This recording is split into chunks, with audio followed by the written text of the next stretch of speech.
헤세드 성도 여러분 안녕하십니까? 오늘부터 일주일간 고난주간 영상 새벽 기도회를 시작하도록 하겠습니다. 오늘 말씀은 누가복음 22장 39절에서 53절의 말씀으로 함께 은혜를 나누겠습니다. 우리 먼저 함께 본문을 읽도록 하겠습니다. 예수께서 나가사 습관을 따라 감람산에 가시매 제자들도 따라갔더니 그곳에 이르러 그들에게 이르시되 유혹에 빠지지 않게 기도하라 하시고 그들을 떠나 돌 던질 만큼 가서 무릎을 꿇고 기도하여 이르시되 아버지여 만일 아버지의 뜻이거든 이 잔을 내게서 옮기시옵소서. 그러나 내 원대로 마시옵고 아버지의 원대로 되기를 원하나이다 하시니 천사가 하늘로부터 예수께 나타나 힘을 더하더라.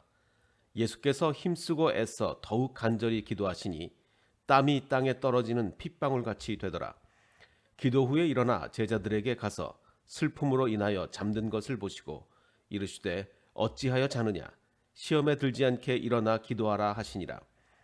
말씀하실 때 한 무리가 오는데 열둘 중에 하나인 유다라 하는 자가 그들을 앞장서 와서 예수께 입을 맞추려 가까이 하는지라. 예수께서 이르시되 유다야 내가 입맞춤으로 인자를 파느냐 하시니 그의 주위 사람들이 그 된 일을 보고 여짜오되 주여 우리가 칼로 치리이까 하고 그 중에 한 사람이 대제사장의 종을 쳐 그 오른쪽 귀를 떨어뜨린지라. 예수께서 일러 이르시되 이것까지 참으라 하시고 그 귀를 만져 낫게 하시더라. 예수께서 그 잡으러 온 대제사장들과 성전의 경비대장들과 장로들에게 이르시되 너희가 강도를 잡는 것 같이 검과 몽치를 가지고 나왔느냐. 내가 날마다 너희와 함께 성전에 있을 때 내게 손을 대지 아니하였도다. 그러나 이제는 너희 때요 어둠의 권세로다 하시더라. 아멘.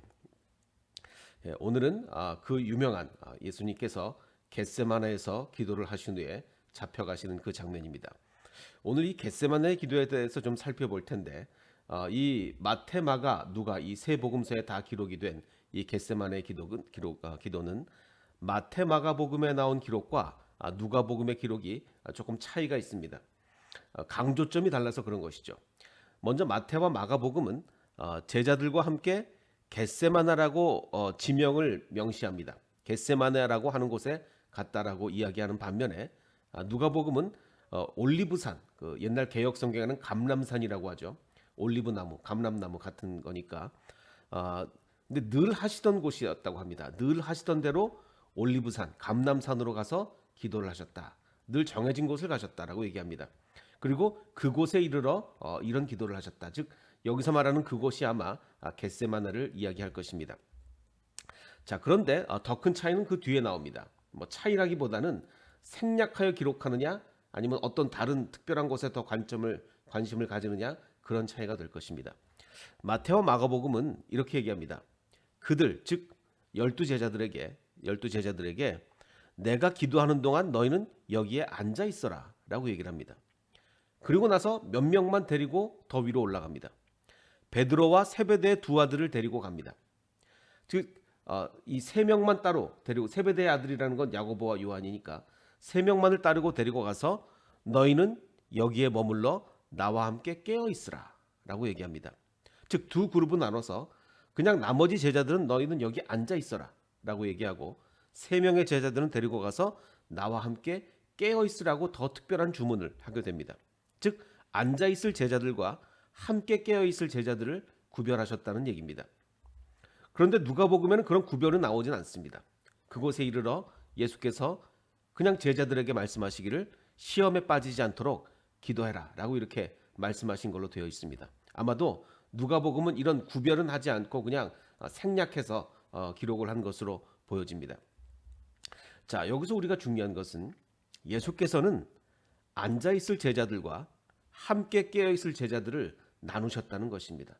물론 여기서 부정적 의미에서 나눴다는 의미가 아니고 정말 그래도 이 제자들 중에서 정말 나와 함께 깨어 있을 만한 제자들이 누구인가? 다른 제자들은 깨어 있지 못해도 이 세 명만큼은 그래도 깨어 있을 것 같다라는 생각에서 아마 데리고 가신 것 같습니다. 자, 여기서 우리가 정말 중요한 것은 이제 일주일간의 이 고난 주간 기간 동안에 우리가 나에 대한 예수님의 기대치는 뭔가? 물론 예수님이 이 12제자에 대한 다 기대를 가지고 데리고 가셨으면 좋았겠지만 그래도 봐도 이 나머지 제자들은 그렇게 깨어 있을 것 같지 않은데 그래도 이 세 사람은 깨어 있을 수 있다라고 해서 데리고 간 것인데 물론 기대를 충족시키지 못해 드렸지만 그래도 중요한 것은 예수님이 그래도 그 세 사람에게 기대를 할 만한 제자들이었다라는 것이 중요합니다.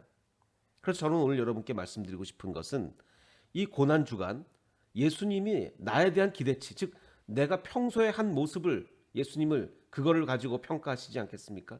내가 어떤 마음 자세를 가지고 살아갔는가, 내가 그동안 어떻게 해왔는가를 보고 판단을 하실 텐데 나에 대한 예수님의 기대치는 앉아 있을 제자로 평가를 하실 것인가, 아니면 정말 따로 데리고 가서 그래도 너희만큼은 나와 함께 깨어 있어라. 나와 함께 깨어서 기도하자. 함께 기도하자. 이럴 제자들인가를 우리가 한번 생각해 봐야 되겠습니다. 오늘 우리 이 새벽 영상 큐티로 영상 기도회로 하는 모든 우리 성도님들은 예수님이 그래도 함께 따로 데리고 가서 기도를 시키는 그런 사람들이 되기를 원합니다. 그렇습니다. 오늘 이 고난 주간 기간에 정말 앉아 있을 제자들이 아니라 함께 예수님과 깨어 기도할 제자들이 되어야 된다고 믿습니다. 자, 그런데 이제 여기서 우리는 하나 더 생각을 해봐야 됩니다. 예수님께서는 그래도 이 세 명만큼은, 다른 사람은 몰라도 이 세 명만큼은 그래도 깨어서 기도를 할 만한 제자들이라고 해서 이제 데리고 가신 건데 왜 그들은 예수님과 함께 기도를 하지 못했을까를 생각해 봐야 됩니다. 마태복음을 보면 이렇게 나와 있습니다. 그리고 제자들에게 예수님이 이제 열심히 기도를 하시다가 와서 보니 그들은 자고 있었습니다. 그래서 베드로에게 이렇게 말씀을 하십니다. 이렇게 너희는 1시간도 나와 함께 깨어 있을 수 없느냐라고 안타까움에 이렇게 말씀을 하십니다. 시험에 빠지지 않도록 깨어서 기도해라. 니네가 정말 마음은 같이 나랑 기도하고 싶은데 니네 육신이 너무 약하구나. 육신이 약하구나. 자, 이렇게 말씀을 하십니다. 자, 그럼 이것을 이렇게 우리가 잘 해석을 해야 되는데 이것을 혹시 잘못 해석하면 이렇게 해석할 수도 있습니다. 아, 그래서 체력을 길러야 되겠구나. 물론 맞습니다. 우리가 기도를 열심히 하려면 체력을 길러야 됩니다. 체력이 있어야 기도도 하지 않겠습니까? 자, 그런데 중요한 것은 핵심이 아니라는 것. 체력을 길러야 된다. 이것이 맞는 얘기는 하지만 핵심은 아니란 말씀입니다. 왜냐하면 지금 여기서 제자들은 어떤 사람들입니까? 제자들은 그 아주 체력적으로 단련된 어부 출신들입니다. 어부 출신들이 이 체력 육신이 약해서 기도하지 못했는데 그러면 이 말씀의 핵심이 체력을 길러라라고 하면 대부분의 사람들이 그럼 따라갈 수가 없는 거 아니겠습니까? 그래서 물론 육신이 약해서 기도를 못한 것은 맞지만 그것이 여기에 핵심은 아니다라고 볼 수가 있겠습니다. 그럼 과연 핵심은 무엇인가? 누가복음에 보면 이런 얘기가 나와 있습니다. 누가복음의 오늘 본문을 보면 심지어는 예수님조차도 천사가 하늘로부터 나타나서 힘을 북돋아 드렸다라고 얘기하고 있습니다. 그렇습니다. 이 기도라는 것은 우리 힘만으로 되지 않습니다. 정말 심지어는 예수님조차도 천사가 나타나서 예수님을 기도하실 수 있게끔 더 열심히 기도할 수 있게끔 도와드렸다는 것입니다.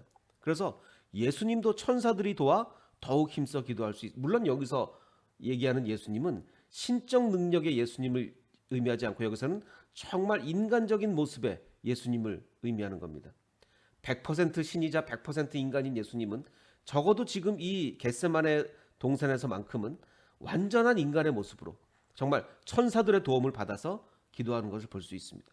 그래서 오늘 이번 한 주간 정말 고난 주간 우리가 열심히 기도하기 위해서는 그게 우리 힘만으로 되지 않습니다.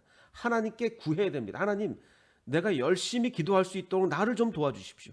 내가 정말 지쳐서 기도하지 못하고 자꾸 쓰러지고 넘어지는데 아버지 하나님, 내가 기도할 수 있도록 도와주십시오 라고 우리는 간구해야 되는 것입니다. 자, 그리고 또 하나, 예수께서 고뇌에 차서 더욱 간절히 기도하셨습니다. 자, 그런데 그때 땀이 핏방울같이 되어 땅에 떨어졌답니다. 얼마나 이 고난과 고뇌와 이 큰 근심 속에 기도를 하셨는지 땀이 핏방울처럼 되어 땅에 떨어졌다라고 얘기합니다. 예수님은 지금 이 사태의 심각성을 알고 계시죠. 지금 이제 내가 곧 채찍에 맞고 십자가에 달려 온몸에 피를 다 쏟는다는 그 엄청나게 끔찍한 이 상황을 예수님은 현재 알고 계십니다. 그러니까 이런 땀이 핏방울 같이 되는 기도가 나오지 않겠습니까? 자, 그런데 여기서 그러면 제자들이 깨어서 기도하지 못한 가장 큰 이유가 뭐냐? 만약에 지금 우리에게 감정이입을 한번 해보겠습니다. 우리가 감정이입을 해보겠습니다. 나의 가장 소중한 사람이, 나의 가장 소중한 사람이 이제 날이 밝고 내일이 되면 정말 온몸에 피를 다 쏟고 십자가에 못 박혀 죽고 이럴 것이 내가 확실하게 알고 있다면 잠이 오겠습니까? 그냥 기도하다 지쳐 쓰러지겠어? 아니죠. 우리는 아무리 체력이 약한 사람이라도 내가 가장 사랑하는 사람에게 그런 고통이 당할 것을 100% 알고 있다면 우리 어느 누구라도 잠자지 않고 깨어 기도할 것입니다. 지금 여기 제자들이 이렇게 몸이 피곤하다고, 몸이 조금 피곤하다고 그냥 잠들고 기도하지 못한 것은 사태의 절박성을 깨닫지 못했기 때문입니다. 정말 예수님이 거듭거듭 내가 십자가에 달릴 거라고 얘기를 하셨음에도 불구하고 제자들은 그것을 인식하지 못했죠. 그래서 제자들이 기도하지 못한 가장 큰 이유는 사태의 절박성을 깨닫지 못했기 때문입니다. 만약에 우리 방금 말씀드린 것처럼 가장 친한 친구가 죽음을 눈앞에 두었다. 십자가에 달릴 게 100% 확실하다. 그러면 우리는 밤새 기도할 수 있습니다. 즉 다시 말해서 여기서 제자들의 기도하지 못한 이유는 사태의 절박성을 깨닫지 못했다. 절박성. 그래서 육신이 연약함에 넘어지고 이렇게 된 것이다. 라고 볼 수가 있겠습니다. 그들은 다가올 예수님의 십자가 고난을 이해하지 못했죠. 자, 사태의 절박성을 깨닫지 못했기에 다른 사람보다 더 건강했던 제자들도 오래 기도하지 못했습니다. 별로 그렇게 심각하게 안 받아들였기 때문이죠. 그래서 땀이 핏방울같이 되는 주님을 이해하지 못했고 결국 그들은 잠들고 말았습니다. 자, 오늘 말씀을 적용해 보겠습니다. 우리의 삶은 언제나 영적인 전쟁입니다. 그러면 우리는 과연 그 날마다의 삶이 영적인 전쟁인 것을 우리는 과연 인식하고 있는가? 이 사태의 심각성을 하루하루 살아간다는 것이, 하루하루 정말 이 패역한 세상에서 예수님의 제자로 살아간다는 것이 얼마나 힘든 일이고 얼마나 영적인 전쟁을 해야 되는 것을 우리가 인식하고 있는가? 이것을 인식 못하면 우리는 기도하지 못합니다. 우리한테 기도가 왜 안 나오죠? 절박하지 않기 때문에 안 나오는 겁니다. 절박하면 누구라도 기도가 나옵니다. 그런데 이 영적인 전쟁을 깨달아야 절박성이 나오죠. 우리는 어떤 사람들은 이렇게 생각합니다. 아니 내가 뭐 이렇게 생계를 위협당할 만한 경제적 어려움이 있는 것도 아니고 그렇다고 뭐 내가 뭐 큰 질병이 있는 것도 아니고 그러면 우리는 영적인 절박성을 깨닫지 못했기 때문에 기도가 안 나옵니다.